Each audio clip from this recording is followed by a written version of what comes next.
This is the solution video for exam 2, problem 3. And in this problem I need to use a counter, a multiplexer, and a decoder. And it's saying I have to use all three to construct, there should be two, to construct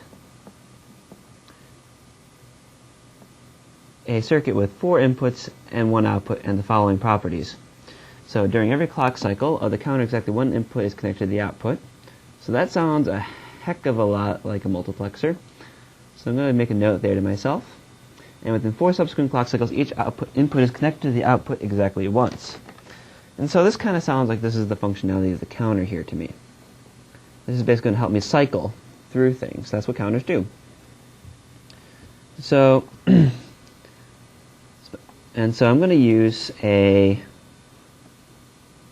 2-bit, let me think about this. So I'm going to want to use a 2-bit up counter. That's going to change, so this is going to counts 0, 0, 0, 1, 1, 0, 1, 1.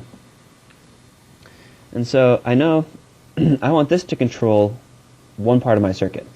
And it might be probably easiest to do the mux, but let's think about this. So the only one that's going to have a single output is a mux. So I'm going to want a mux at the end. I'm going to have to figure out the size of it in a little bit.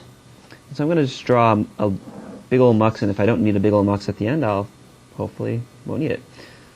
So this is my mux. I'll specify a size later. And so I need this 2-bit up counter is going to cycle me through my inputs. And so how about we hook that up to the decoder and see what happens. So I'm going to put my 2-bit counter here. 2-bit up counter. And it's going to have this, it's going to have a clock, and it's just basically going to have 2 outputs, clock counter 1, counter 0, that are going to come out.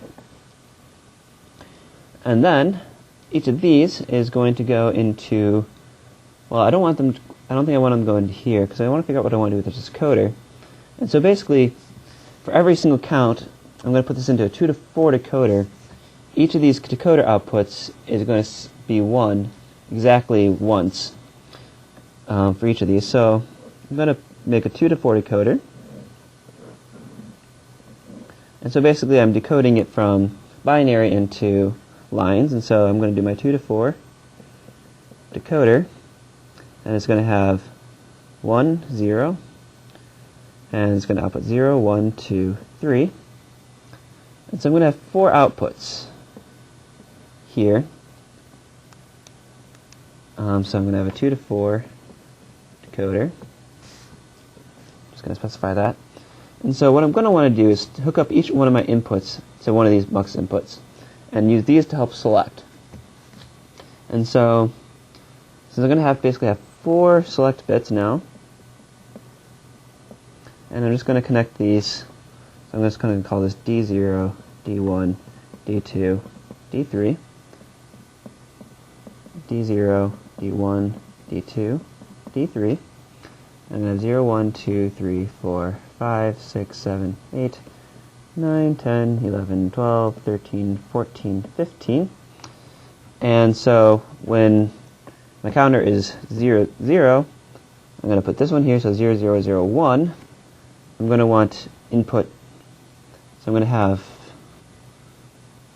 we're going to call it x sub 0 here, and then we're going to, x sub 1 is going to be at, when this is 2, and then x sub 2 is going to be at 4,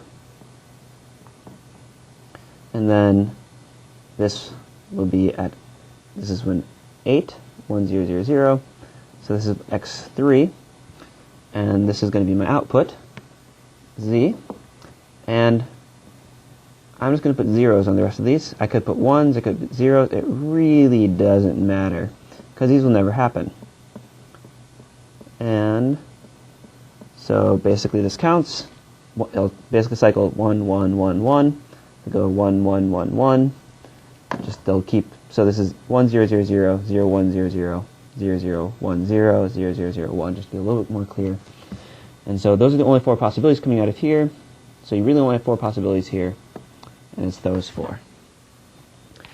So that completes problem 3.